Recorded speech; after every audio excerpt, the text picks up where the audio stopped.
I've written this book, A Nation of Wimps, The High Cost of Invasive Parenting. And it looks at the whole new culture of parenting, to which I became sensitized in about 2002 when I began reporting on why so many college kids were breaking down psychologically.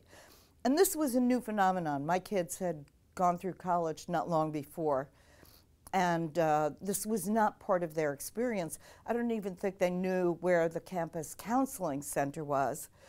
So here it was, 2002, and phenomenal numbers of kids breaking down psychologically with anxiety disorders, depressive disorders, cutting, eating disorders. And I wondered, why is this happening?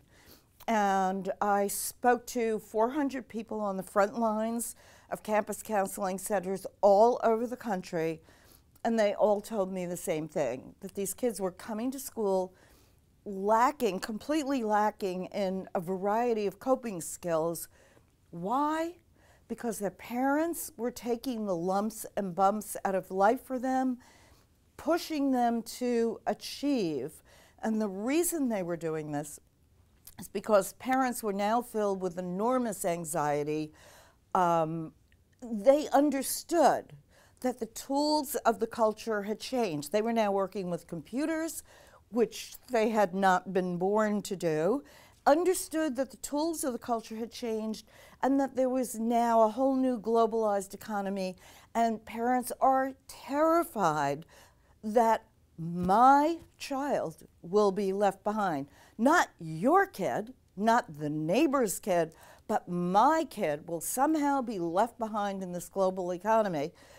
No one knows what it takes for them to succeed, or no one's thinking rationally because they're so anxious, and anxiety cuts down your ability to think, and they just push their kids into succeeding on the soccer field, succeeding academically.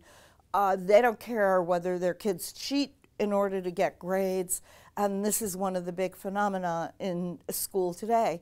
And what happens is these kids lack all kinds of coping skills, including social skills. So one of the results of this is that you have a phenomenal problem of drinking on college campuses. And this isn't the kind of casual social drinking that kids used to engage in.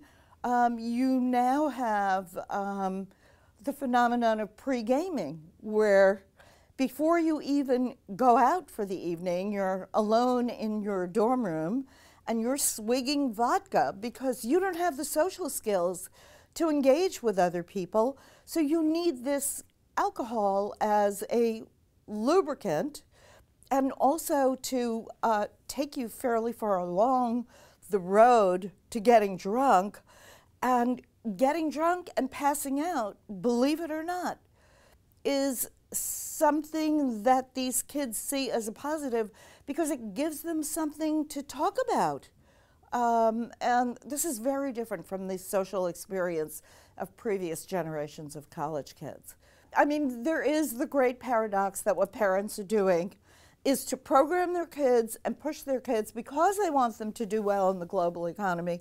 But the way you do well in the global economy is you innovate. That's what we need. And the way you innovate is you have to have people who are kind of mentally facile and able to solve problems. And what we're doing is we're literally taking the ability to stumble and to learn how to solve problems away from children from the very beginning, because we're not even allowing them to play in the playgrounds. We're not allowing them to fall down. We're not allowing them to have any minor life challenges where you learn to cope and learn to solve problems and learn that you can actually solve problems, that you can stumble slightly, pick yourself up, dust yourself off, and keep going and do well. Well, there are a couple of things that parents can do instead of this anxious hovering over the kids. First of all, if you're really concerned about your kids' academic success and their desire for achievement. The single most important thing you can do is you can have dinner with your kids 5 nights a week. This is a phenomenal set of studies show that this is really where the desire to achieve is born, where knowledge is kind of passed around, where if kids get a chance to join the conversation, they become eager to join, to learn, they understand the rhythms of conversation, the complexities of thinking, all within this loving cocoon.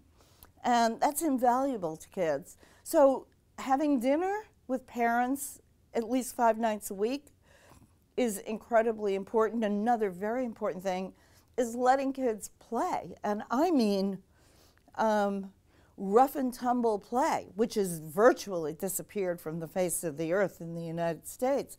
And there are actual studies that show that what play does is it activates many, many genes in the executive portion of the brain. And it stimulates the growth of nerve cells. It stimulates the growth of the circuits that allow children to eventually gain control of their own behavior, that to gain control of their impulses, to gain control of attention, so that they can, on their own, pay attention, which is one of the single great skills needed, increasingly needed in this very distracting world.